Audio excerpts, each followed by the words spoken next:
চাকরি আমি করতে পারতাম, কিন্তু জনকল্যাণের সাথে মানুষের সাথে আমি চাকরি ছেড়ে দিয়ে চলে এসেছিলাম। অনেকে বলে ত্যাগী নেতা, অনেকে বলে আমি তো ত্যাগ করতে দেখেছি কিশোরগঞ্জের নেতা হিসেবে মাসুদ হিলালিকে, আমি তো ত্যাগ করতে দেখেছি খালেদ সাইফুল্লাহ সোহেলকে, আমি ত্যাগ করতে দেখেছি রুহুল হোসেনকে, শরীফুল ইসলামকে, আমি তো অন্য কাউকে ত্যাগ করতে দেখি নাই। এরা তো কারোর বিরুদ্ধে দুর্নীতির অভিযোগ কোনোদিন ছিল না, এখনো নাই। তাহলে হঠাৎ করে একজন দুর্নীতিবাজ লোক, একজন চাঁদাবাজ লোক, যার বিভিন্ন চারিত্রিক দুষ্ত্রুটি রয়েছে, তাকে কেন কিশোরগঞ্জবাসীর ঘাড়ে চাপিয়ে দেওয়া হলো তাদের প্রার্থী হিসেবে? আমার সেই প্রশ্ন, কেন কেন এই কাজটা করা হলো? আপনারা কি আপনাদের জন্য একজন ভালো শিক্ষিত, উচ্চশিক্ষিত, সামাজিকভাবে প্রতিষ্ঠিত রাষ্ট্রের থেকে এনে আপনাদের এলাকা কিশোরগঞ্জের মানুষের কল্যাণ করতে পারবে এমন একটা লোক চান নাই আপনারা? নিশ্চয় চেয়েছিলেন। আর চেয়েছিলেন বলেই এই দল 2007 সালে আমাকে কিশোরগঞ্জের সদর আসন থেকে মনোনয়ন দিয়েছিল। ভাগ্য ভালো না, নির্বাচন হয়নি, জরুরি অবস্থা আসছে। জরুরি অবস্থায় আসার পর আমাকে নির্বাচন করতে না দেওয়ার জন্য তখনকার সংসদ একটা আইন করেছিল, সরকারি কর্মকর্তারা চাকরি ছাড়া 3 বছরের মধ্যে নির্বাচন করতে পারবে না। ওই ভালো আইন এই বিশ্বের কোথাও কোনোদিন ছিল না, অথচ আমার জন্য ওই আইনটা করা হয়। ওই আইনের বিরুদ্ধে আমি সুপ্রিম কোর্টে রিট পিটিশন দায়ের করেছিলাম, রিট পিটিশনের শুনানি হয় নাই। তারপর 2008 সালের নির্বাচন যখন ওই কেয়ারটেকার গভর্নমেন্ট দেয়, আমার বন্ধু, আমার সহপাঠী মাসুদ হিলালি ওই নির্বাচনটা করেছিল, এবং ওই নির্বাচনেও আমি নিশ্চিত জানি এই মাসুদ হিলালি জয়ী হতো। আমরা নিজেরা তার জন্য মাঠে ঘাটে হাতে হাতে কাজ করেছিলাম। কিন্তু আজকে যাকে এই দল মনোনয়ন দিয়েছে, বিতর্কিত ব্যক্তি প্রকাশ্যে নৌকার ব্যাগ বুকে লাগিয়ে নৌকায় সিল মেরেছিল। ওই ব্যক্তিটা কেন আজকে এই বিএনপি থেকে মনোনীত লাভ করলো? এইটার প্রতিবাদ কি আমাদের করা উচিত না? আসুন আমরা প্রতিবাদ করি। আমরা প্রতিবাদ নয়, শুধু আমরা এটার প্রতিরোধ করতে চাই। আপনারা কি আমাদের সাথে আছেন? সমস্ত প্রার্থীরা একদিনে প্রতিরোধ করবে, আমরাও প্রতিরোধ করবো।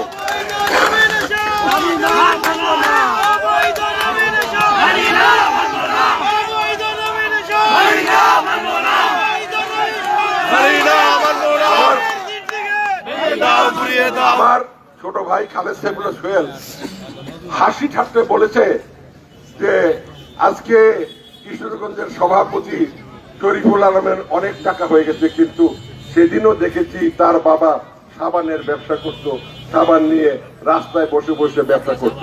এটা তো পচা সাবান না? পচা সাবান। আচ্ছা, আমি জানতাম না, আপনি বলছেন পচা সাবান, মেনে নিলাম। সে তো এই ধরনের সত্য কথা বলেছে। হঠাৎ করে কিন্তু বিভিন্ন অসৎ উপায়ে অনেক অর্থবিত্ত হয়ে গেছে। সেই অর্থবিত্তের চাপ কিন্তু অনেকে সহ্য করতে পারে না বলেই আজকে অসৎ কর্মে এরা লিপ্ত হয়ে গেছে। অসৎ লোকদেরকে নিয়ে এরা সমবেত হয়েছে। অসৎ লোকদেরকে প্রতিষ্ঠিত করার জন্য আজকে এই শরীফুল আলমরা পাগল হয়ে মাঠে নেমেছে। আপনারা কি চান এই কিশোরগঞ্জ বা হুসেনপুরবাসী শেষ হয়ে যাক, নিঃশেষ হয়ে যাক?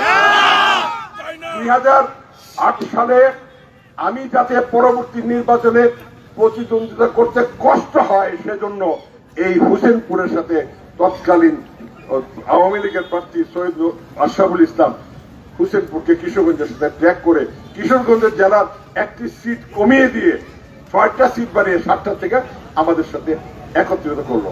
আমার প্রথম মন খারাপ হয়েছে যে এত বড় এলাকা আমি পরবর্তী নির্বাচন যদি করতে যাই তাহলে আমার জন্য অনেক কষ্টদায়ক হবে।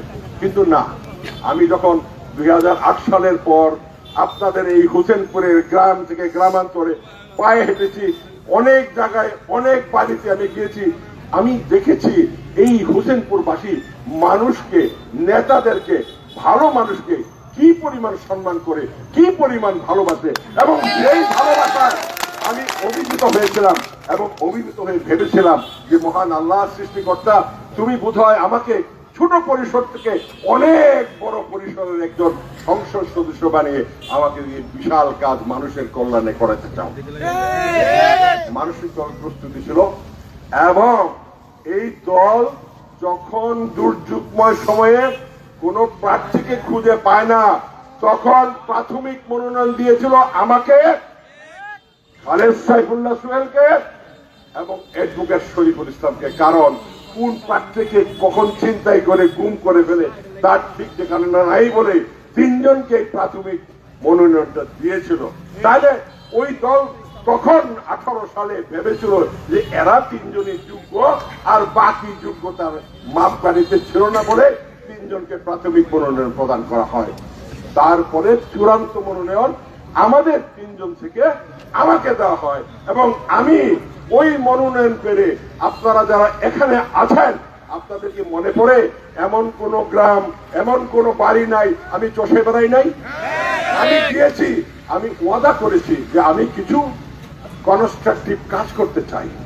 আমি জানি আমার পরিবারকে আমি প্রতিষ্ঠিত করেছি, সাধারণ পরিবারের সন্তান আমি। আমার একটা বিশাল পরিবার ছিল, তাদেরকে এই রাষ্ট্রের সর্বোচ্চ উপায়ে উপরে আমি তাদের প্রতিষ্ঠিত করতে পেরেছি। আমি পেরেছি নিজের সন্তানদেরকে, নিজের স্ত্রীকে প্রতিষ্ঠিত করতে, আমাকেও প্রতিষ্ঠিত করতে। আপনারা কি জানেন এই যে স্বৈরাচারী সরকার এই যে ত্যাগের কথা বলে, আমার তো বিশাল শিল্প কারখানার ব্যবসা ছিল, আমার তো বিশাল ব্যবসা ছিল মোটর পার্টস, আমি বিশ্ব থেকে আমদানি করতাম এবং আমি বাংলাদেশের সমগ্র এলাকায় বিক্রয় করতাম। আমি এই দল করি বলেই আমার ব্যবসাগুলি ঘুরিয়ে দিয়েছে। আজকে ওই সকল ব্যবসা থেকে যখন মাসে 20 লাখ 30 লাখ টাকা পেতাম, আজকে আবার 1 টাকাও আর ব্যবসা থেকে আসে না। কারণ আওয়ামী লীগ আমার ব্যবসা ধ্বংস করে দিয়েছে। আমি চাকরি হারিয়েছি, চাকরির কোনো সুফল আমি পাই নাই, ফেরত আসার সময় 1 টাকাও আমি পাই নাই। সুতরাং ত্যাগ তো সর্বোচ্চ ত্যাগ আমি করেছি। এভাবে আমাকে পুলিশ গ্রেফতার করে নাই, খালেদ সাইফুল্লাহ সোহেলের মতো লম্বা করে উঠে বাইরে পিড়ে ঠিক করতে পারে নাই। কারণ আমাকে একটা মামলায় দেওয়ার কারণে, আপনাদের মনে পড়ে কিনা, এই কিশোরগঞ্জ সদর থানার ওসি ছিল মুশারফ, শুধু ডিস্ট্রিক্ট জাজ এসপি কে এবং ওসি কে দেখে বলছে যে স্যারের বিরুদ্ধে মামলা কেন হলো, উনি কি দুষ্কৃতিকারী, উনি কি কাউকে পুলিশের গায়ে হাত দিতে পারে, উনি কি কোনো উচ্ছৃঙ্খল কাজ করতে পারে। এসপি কে নির্দেশ করলো এই যদি ওসি থাকে তাহলে আমি তাকে কাস্টডি দিয়ে দেবো। এসপি ভয়ে পরের দিন এই হুসেনপুরের ওসি করে ওই মুশারফকে পাঠিয়ে দিয়েছিল। এরপরে আমার মামলা আমাকে ফাইনাল রিপোর্ট দিয়ে পরিষ্কার করে আমার বাসায় গিয়ে মাপ দিয়ে এসেছিল। এরপরে আর পুলিশ কোনদিন আমার বিরুদ্ধে মামলা দিতে সাহস করে নাই, এই কারণে যে আমি একজন সিনিয়র জজ ছিলাম। যাই হোক, আমার সময় খুব স্বল্প, আমি শেষ করে ফেলবো না, আমাদেরও সময় হয়ে গেছে। আমার অনেক কথা বাড়তি হয়ে গেছে যেগুলি আমার বলা উচিত ছিল না, আপনারা জানার জন্য আমি বলছি। তবে আমি আপনাদেরকে নিয়ে বলছি যে আমরা চাই কিশোরগঞ্জে একজন সুশিক্ষিত, শক্তিশালী, ত্যাগী নেতা, একজন মোটামুটি অর্থ সম্পদশালী, যে অন্যেরটা ছিনিয়ে খায় না, চাঁদাবাজি করে না, দুর্নীতি করে না, এমন একটা লোক আপনাদের জনপ্রতিনিধি হোক। আপনারা কি তা চান না? আর যদি চান বাইরে যাকে মনোনয়ন দিয়েছে তার মনোনয়নটা বাতিল করার জন্য আপনার সর্বোচ্চ গলার আওয়াজ তুলে ধরতে হবে যে আমরা ওই রকম একটা চাঁদাবাজ অসভ্য বাজে লোককে আমরা